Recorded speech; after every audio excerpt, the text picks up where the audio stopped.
요한복음서 2장 1절에서 11절까지 제가 읽겠습니다. 사흘째 되는 날에 갈릴리 가나에 혼인잔치가 있었다. 예수의 어머니가 거기에 계셨고 예수와 그의 제자들도 그 잔치에 초대를 받았다. 그런데 포도주가 떨어지니 예수의 어머니가 예수에게 말하기를 포도주가 떨어졌다 하였다. 예수께서 어머니에게 말씀하셨다. 여자여, 그것이 나와 당신에게 무슨 상관이 있습니까? 아직도 내 때가 오지 않았습니다. 그 어머니가 일꾼들에게 이르기를 무엇이든지 그가 시키는 대로 하세요 하였다. 그런데 유대 사람의 정결 예법을 따라 거기에는 돌로 만든 물 항아리 6이 놓여 있었는데 그것은 물 2-3동이들이 항아리였다. 예수께서 일꾼들에게 말씀하셨다. 이 항아리에 물을 채워라. 그래서 그들은 항아리마다 물을 가득 채웠다.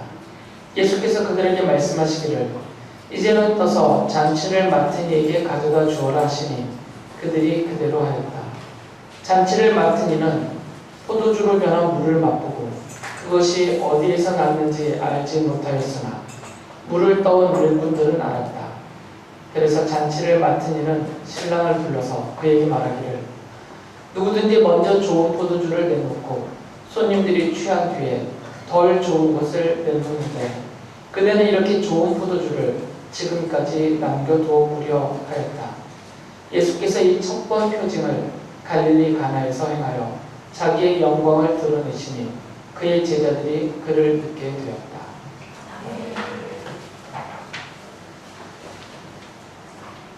읽어드린 말씀대로 예수님께서는 갈릴리 나사렛에서 가까운 바로 그 가까이에 있는 가나라는 마을에서 열린 혼인잔치에 제자들과 함께 초대를 받아서 가셨습니다. 요한복음서는 그때를 사흘 아니다라고 사흘째 된 날이다라고 기록을 해놓았습니다. 이 사흘째가 어떤 사흘째인지에 대해서 견해들이 많습니다. 크게 둘 중에 하나일 것 같은데요. 그냥 단순하게 한 주간의 사흘째 되는 날. 한 주간의 첫날이 시작이 되고 그때로부터 3일이 지난 3일째 되는 날. 뭐 그런 의미일 수도 있고요. 또 다른 하나는 이 요한복음서가 1장과 2장을 시간적으로 연속해서 기록하고 있다라고 전제를 해서 본다면 예수님께서 요한복음서 1장 43절에서 지금 유대에 계시거든요. 예루살렘에 이제 갈릴리로 떠나자라고 하셨어요. 그러니까 예루살렘에서 갈릴리로 떠나신 지 3일째 되는 날 이렇게 되거든요. 1장과 2장을 시간적으로 연결해서 본다면 예루살렘에서 갈릴리는 약 150km 정도 거리가 됩니다. 정상적인 사람이 걸어서 간다면 한 36시간 정도 된다고 해요.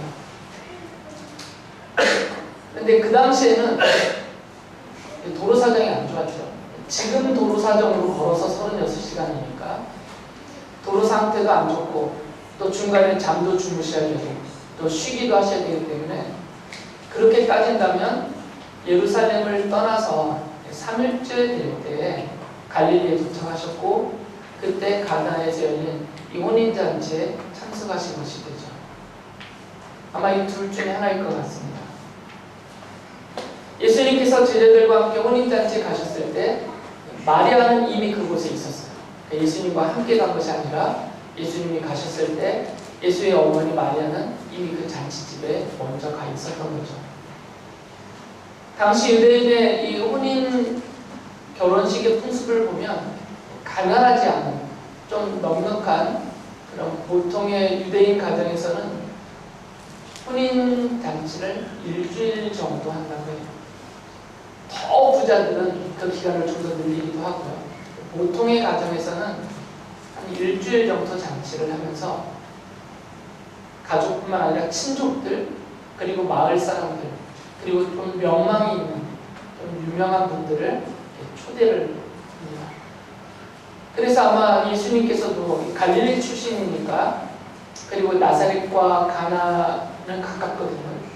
그래서 어떤 식으로든 이 신랑의 가족과 관계가 있었을 것이고, 그래서 초대를 받아서 가신 것 같습니다. 예수의 어머니 마리아도 같은 이유로 이 잔치에 초대를 받아서 이 혼인잔치에 가셨던 것 같습니다. 예수님이 정상적이었다면 일주일 동안 잔치가 벌어지는데, 이 잔치 날 중에 몇 번째 날에 가셨는지는 정확히 모르겠어요.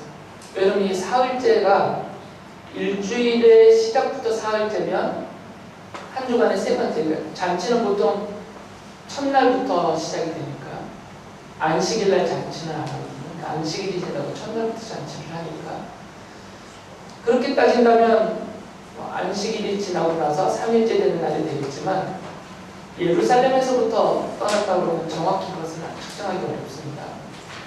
그래서 며칠 날에 가셨는지는 알 수는 없지만, 이 일주일간 쓰려고 준비해 놓은, 신랑 가족이 준비해 놓은 포도주가 다 떨어져 버렸어요. 어떤 착오가 있었는지, 초대한 사람의 수를 잘못 계산했는지, 아니 원래 준비하려고 했던 포도주 양보다 좀 적게 준비가 됐는지 정확한 이유는 알 수 없지만, 이 준비된 포도주가 다 떨어져 버렸습니다. 혼인잔치에서 음식도 많이 준비하지만 이 포도주는 제일 필요한 거거든요.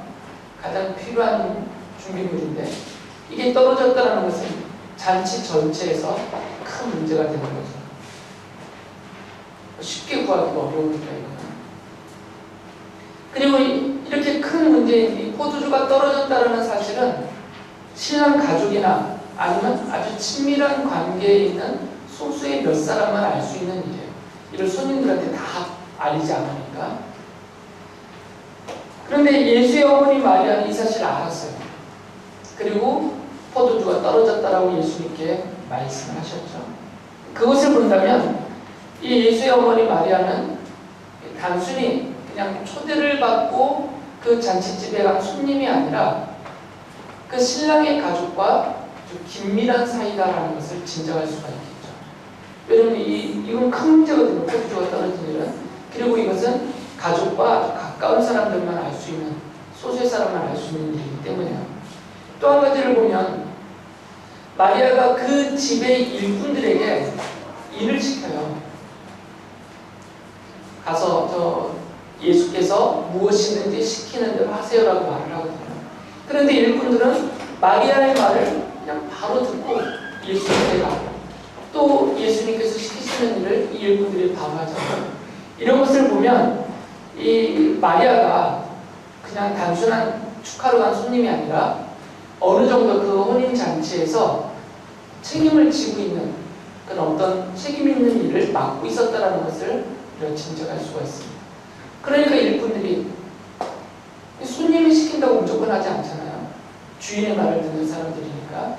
그러니까 이 사람들이 이 마리아 말을 들었다는 것을 보면 마리아가 그 정도의 위치에 있었다는 것을 짐작할 수가 있는 것이죠. 그렇기 때문에 마리아는 이 포도주가 떨어진 문제를 구경만 하고 있을 수가 없었던 것 같아요. 그래서 적극적으로 이 문제를 해결하려고 했는데, 마리아가 택한 방법은 예수님을 찾는 거죠. 그래서 예수님께 포도주가 떨어졌다고 말하였습니다. 예수님께 포도주가 떨어졌다고 말하는 것은 뭔가 기대를 하기 때문에요. 더 좋은 표현한다면 믿었다고 말할 수도 있겠죠. 예수께서 이 문제를 해결해 줄 것이다라는 기대 또는 그런 믿음을 갖고 예수님께 말을 한 것이에요. 만약에 이런 믿음이 마리아에게 없었다면 일꾼들에게 예수께서 무엇이든지 시키는 대로 하세요라고 말할 수가 없는 거죠. 분명히 예수님께서 뭔가 하셔서 이 일을 해결해 줄 것이라는 믿음이 있으니까 일꾼들에게 이렇게 말을 했었던 것이죠. 그런데 의외로 예수님께서는 이 마리아의 부탁을 거절하는 듯한 그런 뜻으로 대답을 하셨어요. 2장 4절에서 이렇게 말씀하셨거든요. 여자여, 그것이 나와 당신에게 무슨 상관이 있습니까? 아직도 내 때가 오지 않았습니다. 듣기에는 나와 상관이 없는 일이다라고 거절하는 듯한 말씀이잖아요. 그런데 예수님께서는 마리아에게는 거절의 뜻을 비추면서 바로 뒤이어서는 마리아가 보낸 일꾼들에게 일을 시켰어요. 이 항아리들의 물을 치우라. 마침 그곳에는 유대인이 정결예법을 따라서 손과 몸을 씻는 돌로 만든 항아리가 6개가 있었어요. 그 6개의 돌 항아리에 물을 가득 채우라라고 일꾼들에게 시켰던 거죠. 마리아에게는 나하고 상관없는 일입니다. 이렇게 거절하는 것처럼 말씀하셨고, 그리고는 바로 이어서 그 문제를 또 해결을 하시는 거죠. 예수님께서는 이제 이 일꾼들에게 물을 가득 채우게 한 다음에 물을 가득 채우고 나니까 이제는 그 물을 떠서 이 잔치를 맡은 사람, 그러니까 연회를 맡은 연회장에게 그 물을 갖다 주라고 했어요. 물론 그 어느 시점에 이 물이 포도주로 변했는지는 알 수가 없습니다. 이 일꾼들이 돌 항아리에 거기다 물을 가득 채운 다음에 그 물이 포도주로 변했는지, 아니면 일꾼들이 그 물을 뜰 때 변했는지, 아니면 연회장에게 갈 때까지 그냥 물이었는데 연회장에게 전달할 때 포도주로 변했는지, 그 시점은 정확하게 알 수는 없고요. 그리고 크게 중요한 문제가 아닌 것 같아요. 하지만 연회장이 그것을 받았을 때는 이미 포도주로 변했을 때였어요. 어느 시점에 변했는지 모르지만 연회장이 그것을 받아보고 맛을 봤죠. 먼저. 맛을 보고 나서 이 연회장이 신랑을 불렀어요. 그래서 신랑에게 이렇게 말을 합니다. 2장 10절을 보면 누구든지 먼저 좋은 포도주를 내놓고 손님들이 취한 뒤에 덜 좋은 것을 내놓는데 그대는 이렇게 좋은 포도주를 지금까지 남겨두었구려. 분명하게 이 연회장의 그 말을 통해서 예수님께서는 물을 최상의 포도주로 바꿔주셨다는 것을 알 수가 있습니다. 말씀드렸던 대로 예수님이 이 마리아가 부탁을 했을 때 거절하는 듯한 그런 말씀을 하셨잖아요. 한 번 더 읽어드립니다. 2장 4절에 분명히 이렇게 말씀하셨거든요. 여자여, 그것이 나와 당신에게 무슨 상관이 있습니까? 아직도 내 때가 오지 않았습니다. 예수님께서 자기의 어머니 마리아에게 여자여라고 불렀다고 해서 이걸 갖고 시비 거는 분들이 있어요. 그런데 당시에는 유대인들이 쓰는 이 말로는 여인을 존중하고 높여서 부를 때 쓰는 표현 중에 하나예요. 그러니까 이건 뭐 아무 문제될 것도 없습니다. 막 깔보고 무시하는 여자애가 아니라 존중하면서 부르는 말이에요. 그러니까 괜찮은 말이었죠. 지금 이 가나 혼인잔치의 이 기록에서 우리가 쉽게 이해하기가 어려운 부분은 2가지밖에 안 남아요. 이런 배경적인 내용만 우리가 충분히 이해한다면 이 본문을 읽을 때 잘 이해가 안 되는 것은 2가지 사실만 남습니다. 첫째는 예수님께서 분명히 포도주가 떨어진 문제는 나의 문제가 아니라 이 신랑의 가족들의 문제다. 나와 상관없는 일이다. 라는 뜻으로 말씀을 하셨는데 그리고 나서는 어차피 바로 그 문제를 해결해 주시잖아요. 어차피 그 물로 포도주를 만드셔서 이 문제를 해결해 주실 것이면서 왜 당신의 어머니 마리아의 부탁을 왜 거절하셨냐 이거예요. 이게 첫 번째 문제이고, 2번째는 아직 내 때가 오지 않았습니다. 도대체 이게 무슨 말이냐. 이게 포도주 떨어진 일과 이 포도주 문제를 해결해주는 일과 예수님이 내 때가 아직 오지 않았다라고 하신 말씀은 무슨 상관이 있느냐. 이 2가지 문제를 좀 살펴보려고 합니다. 요한복음서는 예수께서 물로 포도주를 바꾸신 일을 그리스도께서 행하신, 예수께서 그리스도로서 행하신 첫 번째 표징이다라고 말했습니다. 요한복음서 2장 11절에 기록을 했죠. 그리고 제자들이 예수께서 그리스도로 행하신 이 첫 번째 표징을 보고 믿게 되었다라고 말씀을 합니다. 이 표징이라는 것은 그냥 놀라운 일이 아니라 예수께서 그리스도로서 행하신 놀라운 일을 말해요. 성경에 보면 기적, 이적 이런 표현들이 나오잖아요. 이런 거는 일반 볼 수 없는 일, 누구나 할 수 없는 일, 흔하게 일어날 수 없는 일들, 이런 것들을 우리는 기적이다 또는 놀라운 일이니까 기적이다 이렇게 말하잖아요. 그런데 모든 기적, 모든 이적이 다 표징이다라고 말씀하시지는 않아요. 특별하게 이 복음서에서 표징이라는 단어를 쓸 때에는 예수께서 당신이 그리스도라는 사실을 사람들 앞에 드러내 보이시는 그 일, 드러내 보이시면서 하셨던 그 놀라운 일들, 이런 경우에 그것을 표징이다라는 단어로, 세메이온이라는 표징이라는 단어로 따로 언급을 했어요. 기적, 이적 이런 것과 다른 말입니다. 그러니까 이 표징이라고 요한복음서에서 이 물을 포도주로 바꾼 사건을 표징이라고 썼다는 얘기는 예수께서 내가 그리스도라는 사실을 사람들에게 드러내서 그것을 보고 당신이 그리스도라는 사실을 믿게 하려고 행하신 놀라운 일이다라는 거예요. 요한복음서는 이 물을 포도주로 바꾼 사건을 그리스도의 표징이다라고 말하고 있어요. 실제로 많은 사람들이 예수님을 믿으면서 예수님께서 행하신 그 표징들, 그 놀라운 일들, 이런 것들을 예수가 그리스도로서 행한 표징이다 라는 뜻으로 이렇게 말을 했어요. 요한복음서 7장 31절에 보면 그리스도가 오신다고 해도 이분이 하신 것보다 더 많은 표징을 행하시겠는가. 사람들은 예수께서 행하신 그 놀라운 일들을 이분이 그리스도시니까 이렇게 하셨구나 이렇게 깨달았다는 거예요. 그리고 예수께서는 의도적으로 당신이 그리스도라는 사실을 사람들 앞에 드러내고 그것을 보고 믿게 하시려고 의도적으로 행하신 놀라운 일들이 있었다는 것입니다. 그것이 바로 표징이라는 것입니다. 표징은 이런 것을 가리키는 거예요. 그런데 이제 우리가 좀 가정을 해서 말을 한다면, 만약에 예수님께서 어머니 마리아가 포도주가 떨어졌다 라고 얘기했을 때 그 떨어졌다라고 얘기하는 얘기는 이 문제를 해결해 달라는 마리아의 부탁이잖아요. 이 마리아의 부탁을 듣고 어머니에게 순종하는 아들로서 이 문제를 해결해 주셨다면 그 표징의 성격을 띠지 못한다는 거죠. 마리아는 높임을 받을 것이고 예수님께는 그 어머니에게 순종하는 아들의 모습, 이 아름다운 모습은 보일지 모르겠지만 그 예수께서 행하시는 이 일이 그리스도로서 행하시는 표징의 성격을 잃어버리는 거죠.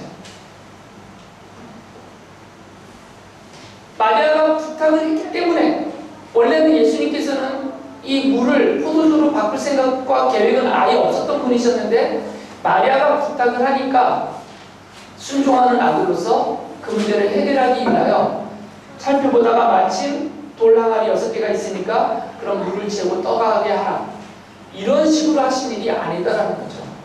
그랬다면 이것을 요한복음서는 표징이다라고 쓰지 않았을 것입니다. 그런데 이것을 그리스도의 표징이라고 썼던 얘기는 이 일은 처음부터 예수님께서 계획하셨다라는 것입니다. 처음부터 이 일을 하시려고 이 혼인잔치에 가셨다는 것이고요. 그리고 물이 떨어졌다라고 해결해달라고 부탁을 한 마리아의 부탁을 거절하셨던 거죠. 이것은 당신의 부탁으로 내가 아들로서 순종해서 하는 일이 아니라 이것은 내가 그리스도로서 이제 첫 번째 하는 표징이니까 이것은 당신하고 상관없는 일입니다. 이것은 당신의 부탁 때문에 하는 것이 아니라 내가 그리스도로서 하는 일입니다. 이것을 강조하기 위해서 마리아의 부탁을 거절하는 뜻으로 이렇게 대답을 하셨다는 거죠. 예수님께서는 처음부터 제자들을 데리고 이 혼인잔치에 가셨을 때 이 표징을 그들 앞에 보여주셔서 그들로 하여금 예수께서 그리스도라는 사실을 믿게 하시려고 처음부터 계획을 하셨던 것입니다. 이제 때가 되어서 그 일을 하신 것입니다. 이 내용을 가지고 느닷없이 어떤 분들이 이 물을 채우고 떠서 나른 일꾼들의 순종을 강조해요. 이 일꾼들이 순종했기 때문에 그리스도가 행하신 그 놀라운 일, 그 표징을 그들은 보았다, 경험했다, 이렇게 말하면서 우리 성도들도 그리스도 예수 그리스도의 말씀에 순종할 때 이런 놀라운 일들, 이런 표징을 체험하게 될 것이다 라고 이렇게 적용을 합니다. 하지만 그런 말은 그냥 듣기 좋게 꾸며낸 말이에요. 왜 그러냐면 그리스도의 표징이라는 것은 사람의 순종 여부에 의해서 좌우되지 않기 때문에, 더군다나 이 일꾼들은 그 집의 하인이에요. 주인이 시키면 거부할 권리가 없습니다. 마리아는 말씀드렸던 대로 그 잔치에 책임지고 있는, 주인과 긴밀한 관계에 있는 그런 위치에 있는 분이기 때문에 마리아나 또 예수께서 일을 시켰을 때 나는 못해요 이렇게 거절할 권리가 없는 사람들이에요. 시키면 그냥 무조건 해야 되는 사람들이에요. 어떤 자의적인 자발적인 순종이 이 부분에서는 없어요. 그러니까 이 물을 예수께서 포도주로 바꾸신 이 표징을 가리키면서 여기에 이 일꾼들의 순종을 억지로 집어넣으면 안 된다는 거죠. 그러면 그 표징의 성격을 약화시키는 거죠. 예수께서는 내가 표징을 해야겠다라고 뜻을 정하시면 하나님으로서, 창조자 하나님으로서 그 하나님의 능력으로 이 일을 하세요. 만약에 일꾼들이 순종하지 않았다고 이 일을 못하셨겠어요? 그런 거는 상관없다는 것입니다. 듣기는 좋지만, 은혜는 되지만, 그건 정말 순종을 다루는 다른 본문으로 그렇게 설명을 해주시고, 이런 본문에서는 그렇게 하면 안 된다는 것입니다. 두 번째 문제죠. 첫 번째 문제는 제가 대답을 해드렸어요. 왜 마리아의 부탁을 어차피 그 일을 하실 거면서 왜 거절하는 말을 하시냐, 거짓말을 했냐, 이렇게 의심하니까. 두 번째는 예수께서 마리아에게 아직도 내 때가 오지 않았습니다라고 말씀하셨어요. 그리고는 바로 물을 포도주로 바꾸셨잖아요. 내 때가 오지 않았습니다라고 해놓고서. 그런데 예수님께서는 요한복음서 2장뿐만 아니라 그 뒤에도 보면 여러 차례 내 때가 오지 않았다라는 말씀을 하세요. 그러니까 이 가나의 혼인잔치만이 아니라 이 가나에서 열린 혼인잔치 이때에도 내 때, 곧 그리스도의 때가 아직 오지 않았을 때고, 이때뿐만 아니라 이 이후로도 계속 예수님은 내 때가 오지 않았다, 내 때가 오지 않았다 계속 말씀하세요. 그러면 당연히 가나 혼인잔치는 아직 그리스도의 때가 오지 않은 시점이에요. 그 이후로도 계속 말씀하시니까 이게 근 3년간 지속되는 말씀이에요. 그리스도의 때는 이 가나의 혼인잔치에서부터 시작해서 3년 동안 계속 아직 오지 않았다, 아직 오지 않았다 계속 말씀을 이어져요. 그러다가 예수님이 잡히시던 날 밤에, 그날 밤에 잡히시고 그 다음날 돌아가시는 겁니다. 그 잡히시던 날 밤에 하나님 앞에 예수께서 이제 기도를 하시잖아요. 그 기도하실 때 예수님이 이렇게 말씀하세요. 요한복음서 17장 1절 보면 아버지 때가 왔습니다. 아버지의 아들을 영광 되게 하셔서 아들이 아버지께 영광을 돌리게 하여 주십시오. 이제는 때가 왔다는 거예요. 이제는. 이 가나의 혼인잔치 때부터 시작을 해서 요한복음서 보면 계속 나와요. 7장 6절, 7장 8절, 마태복음서 26장 18절, 그 외에도 여러 구절들이 나오는데 계속 내 때는 아직 안 왔다고 계속 말씀하세요. 그러다가 이제 십자가에서 못 박혀 죽임을 당하실 그날이 오니까 드디어 내 때가 왔습니다. 그렇게 하나님 앞에 말한 거예요. 제자들을 향하여서 이제 때가 되었다. 인자가 주인들의 손에 넘겨줄 것이다 라고 말씀을 하세요. 예수님이 마리아에게 하셨던 그 말씀, 내 때라고 말씀하셨던 그 때는, 이런 전체적인 성경을 보면 예수님이 십자가에서 못 박혀 죽임을 당하시는 바로 그때입니다. 그래서 가나의 혼인잔치에서는 아직 그때가 오지 않았다라고 말씀하신 거죠. 만약에 예수님께서 원하기만 하셨다면, 그럴 일이 없었지만 예수님께서 원하시기만 하셨다면, 하시고자만 하셨다면 굳이 그 항아리에 물을 채우고 또 그 물을 떠서 나르게 하는 이런 은밀한 방법을 쓰지 않으실 수도 있었어요. 이거는 예수님과 제자들과 마리아와 이 물 떠나르는 하인들 또는 그 신랑의 가족들 일부만, 이 소수만 보고 알 수 있는 일이었거든요. 예수님이 하시고자 하셨다면 이런 은밀한 방법을 쓰지 않고 아예 모세처럼 하실 수도 있는 분이시니까 모세처럼 하셨을 것이에요. 모세 때 하늘에서 만나와 노출하게 되시고, 그리고 바위가 터져서 샘이 솟아나 물을 주었던 것처럼 예수님께서 만약에 사람들 앞에 당신의 영광을 표징으로서 크게 이 소수의 사람뿐만 아니라 모든 사람이 다 보고 알도록 크게 이 일을 행하고자 하셨다면 포도주를 하늘에서 쏟아부으셨을 거예요. 그리고 포도주를 땅에서 솟아나게 하셨을 것입니다. 만약에 이렇게 하셨다면 제자들뿐만 아니라 이 혼인잔치에 참석한 사람들뿐만 아니라 갈릴리 사람들 전부 다 이게 또 소문이 되어서 나중에 유대 땅 예루살렘까지 온 이스라엘 사람들이 다 놀라면서 모세와 같은 그 예언자가 나왔다면서 예수님을 그들의 왕으로 추대하고 섬겼을 것입니다.